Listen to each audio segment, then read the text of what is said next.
Travelling wave शुरू करते हैं। तो क्या हुआ है ना, क्या ट्रैवलिंग वेव क्या होती है? इसको बिल्कुल सिंपल टर्म्स में बोलें तो एक डिस्टर्बेंस है। वेव जो है वो डिस्टर्बेंस है जो मूव करता है। एग्जाम्पल क्या हुआ, जैसे सपोज ये एक कोई रोप है ना, और रोप को हमने एक एंड से यहाँ पे हमने बांध दिया और दूसरे एंड में हमने एक छोटा सा डिस्टर्बेंस दिया। बेसिकली रोप को ऊपर की तरफ मूव करके और तेजी से नीचे की तरफ ले गए। तो आपको मालूम है एक्सपीरियंस के थ्रू कि एक इस तरह से एक छोटा सा किंक बनता है जो ट्रैवल करता है। ठीक है। अच्छा, ट्रैवलिंग वेव का एक इंटरेस्टिंग कैरेक्टरिस्टिक भी ये भी है कि इसके थ्रू जो है वो at a distance energy deliver हो जाती है। ठीक है। जैसे यदि एनर्जी डिलीवर करनी है ना, एट ए डिस्टेंस, तो एक तरीका जो कॉमन सेंसिकल तरीका है वो तो क्या हुआ कि सपोज हम कोई एक मास हमने ले लिया और उसको काइनेटिक एनर्जी दे दी, और काइनेटिक एनर्जी दे करके हमने उसको एक पर्टिकुलर डायरेक्शन में छोड़ दिया। तो जब भी वो किसी दूसरे पॉइंट पे पहुंचेगा, है ना, वो मास यदि यहाँ पे पहुंचता है तो वो काइनेटिक एनर्जी जो है वो डिलीवर कर सकता है ना। हमने इसको half m v square kinetic energy दे दी, तो यहाँ पे पहुंच करके और वो किसी भी बॉडी को जो है वो इतनी काइनेटिक एनर्जी डिलीवर कर सकता है। ठीक है। तो इस केस में क्या हुआ, जैसे पार्टिकल को फिजिकली मूव करना पड़ा एक पॉइंट से दूसरे पॉइंट ये एनर्जी डिलीवर करने के लिए। वेव के केस में ऐसा नहीं है। वेव के केस में जैसे हमने इस वाले केस में है ना, रोप को तेजी से ऊपर पहले लेके गए और फिर उसके बाद में नीचे लेकर के आए, तो ये किंक ट्रैवल कर रहा है। रोप तो कहीं ट्रैवल नहीं करी, रोप तो वहीं की वहीं पे है। अच्छा, अब किंक जैसे जब ये यहाँ पे पहुंचेगा, ये जो डिस्टर्बेंस है, ये रोप का डिस्टर्बेंस यहाँ जब पहुंचेगा तो हम फील करेंगे, यहाँ पे यदि हम इसको रोप को हाथ से पकड़ के रखें तो हम ये फील करेंगे कि है ना, एक बहुत स्ट्रांग एक फोर्स लगता है, ऊपर की तरफ फोर्स लगेगा जब ये किंक यहाँ पे पहुंचेगी, है ना। बेसिकली जो एनर्जी हमने रोप को यहाँ पे दी इस वाले पॉइंट पे, वो एनर्जी यहाँ पे, ये जब किंक यहाँ पहुंचेगा, है ना, तो ये एनर्जी यहाँ पे डिलीवर हो जाएगी। ठीक है। वेव यदि किसी मीडियम में ट्रैवल कर रही है तो मीडियम ट्रैवल नहीं करता है ना, केवल डिस्टर्बेंस ट्रैवल करती है। ठीक है। और उस डिस्टर्बेंस के थ्रू जो है वो हम एनर्जी जो है वो ट्रांसफर कर सकते हैं, है ना, एट ए डिस्टेंस।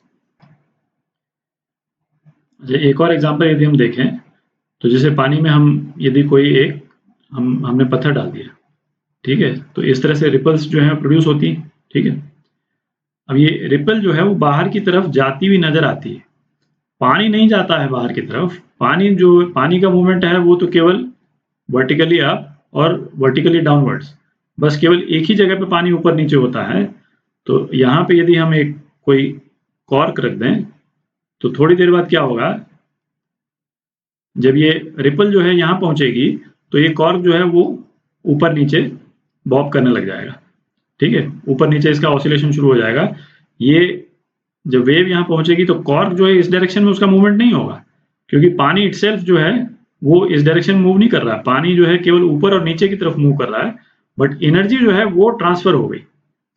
इस पत्थर डालने से जो पानी में जो रिपल्स प्रोड्यूस हुई और पत्थर की एनर्जी जो पानी में ट्रांसफर हुई, वो एनर्जी जो है वो इस कॉर्क को ट्रांसफर हो जाएगी और कॉर्क ऊपर नीचे, है ना, ऐसे ऑसिलेट करने लगेगा। ठीक है। तो ट्रैवलिंग वेव्स के क्लासिफिकेशन के 2-3 मोड्स हैं। एक मोड तो हो गया कि ट्रैवलिंग वेव को मीडियम चाहिए या नहीं चाहिए। ठीक है। तो एक क्लासिफिकेशन तो इस पे हो गया। तो मैकेनिकल वेव्स वो वेव्स होती हैं जिनको मीडियम की रिक्वायर्ड है, नीड अ मीडियम। ठीक है। एग्जाम्पल क्या हो गया, जैसे साउंड वेव्स पानी में हो या एयर में ट्रैवल करे तो उसको मीडियम चाहिए, है ना। मून पे जैसे एटमॉस्फेयर नहीं है तो वहां पे साउंड वेव्स ट्रैवल नहीं कर सकती। फिर हो गया, है ना, वेव इन अ स्ट्रिंग। ये अभी जो अपन ने ऊपर जो एग्जांपल किया, है ना, रोप को हम थोड़ी देर मूवमेंट करके और छोड़ देते हैं तो वो डिस्टर्बेंस ट्रैवल करता है, ठीक है।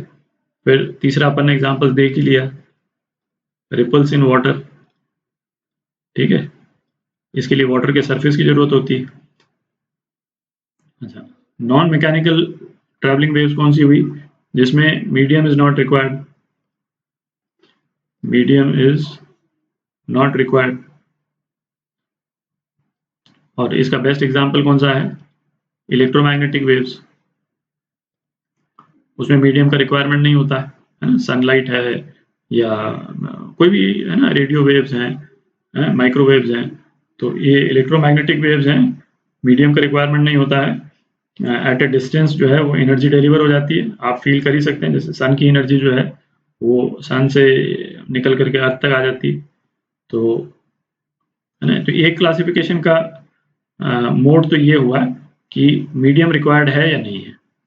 अच्छा, दूसरा क्लासिफिकेशन का मोड क्या हुआ, दूसरा क्लासिफिकेशन का मोड वो हुआ कि जो डिस्टरबेंस जो है वेव का, वो डायरेक्शन ऑफ वेव के परपेंडिकुलर है या उसी डायरेक्शन में है ना। तो जैसे ट्रांसवर्स वेव है ना, तो ट्रांसवर्स वेव के केस में क्या एग्जांपल, जैसे रिपल इन वाटर,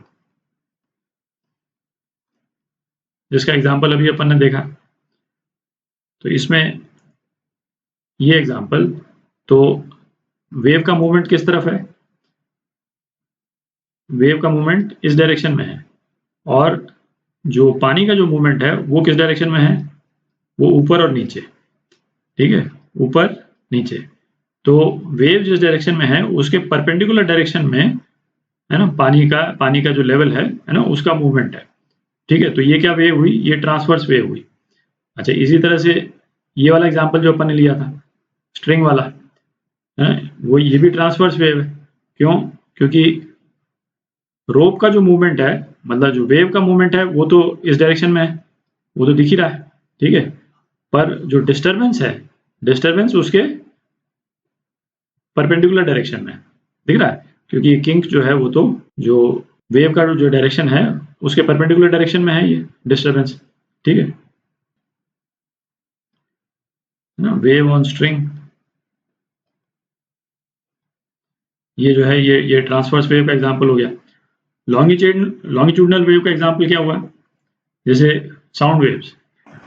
तो अब जैसे साउंड वेव्स में क्या होता है कि जो डिस्टरबेंस है, एयर में डिस्टरबेंस क्या हुआ, डिस्टरबेंस हुआ प्रेशर डिफरेंस, ठीक है। जैसे यदि कोई साउंड वेव नहीं है ना एयर में, तो प्रेशर जो है वो यूनिफॉर्म रहेगा। बट यदि साउंड वेव आया तो साउंड वेव के कारण एयर में प्रेशर डिफरेंस आ जाता है। तो जैसे है ना, जैसे ये वाला पोर्शन है, ये वाला पोर्शन है, पोर्शन 1 इसको बोल देते हैं, यहाँ पे एवरेज से ज़्यादा प्रेशर होगा, और ये वाला जो पोर्शन है पोर्शन 2, यहाँ पे एवरेज से कम प्रेशर होगा, ठीक है। तो ये पीरियोडिकली प्रेशर का वेरिएशन आ जाता है, ठीक है। वेरिएशन जो है वो जो डायरेक्शन है साउंड वेव का है ना, उसी डायरेक्शन में वेरी करता है। मतलब जैसे यहाँ पे पीक है, दिख रहा है, ये वाला पोर्शन यदि मैं एक लाइन खींच दूँ तो ये यहाँ पे पीक है, फिर यहाँ प्रेशर कम गया, ठीक है, और फिर उसके बाद में ये प्रेशर फिर वापस बढ़ गया, दिख रहा है। तो प्रेशर का वेरिएशन जो हो रहा है वो जो वेव है उसके डायरेक्शन में हो रहा है। तो ये लॉन्गिट्यूडनल वेव का एग्जांपल हो गया। अच्छा, ये जैसे लॉन्गिट्यूडनल वेव का एक और एग्जांपल है, वो नहीं, जैसे बाजार में जो है वो इस तरह की स्प्रिंग्स मिलती हैं, है कि नहीं। तो आप उस स्प्रिंग को पहले लॉन्गेट करके और एक तरफ से है ना, जल्दी से यदि इस डायरेक्शन में और इस डायरेक्शन में हाथ का मूवमेंट करेंगे तो एक छोटा सा कंप्रेशन वाला पोर्शन बनेगा जो यहाँ पे दिख रहा है, ये कंप्रेशन वाला पोर्शन दिख रहा है, ठीक है। और ये कंप्रेशन वाला पोर्शन जो है वो ट्रैवल करता है, ठीक है, आपने करके देखा होगा। तो ये भी एक लॉन्गिट्यूडनल वेव का एग्जांपल है। इसमें भी जो वेरिएशन है, डिस्टर्बेंस क्या है, कंप्रेशन, है ना। तो वो कंप्रेशन जो है वो वेव का जो डायरेक्शन है ना, उसी डायरेक्शन में है ये कंप्रेशन, इसीलिए इसको लॉन्गिट्यूडनल वेव बोलते हैं। इस डायरेक्शन में कोई मूवमेंट नहीं है, ठीक है। अब नेक्स्ट अपन देखेंगे वेव फंक्शन, है ना। वेव फंक्शन किस टाइप का हो सकता है और क्या क्या कंस्ट्रेंट है उसके, है ना, ये नेक्स्ट वीडियो में देखेंगे अपन।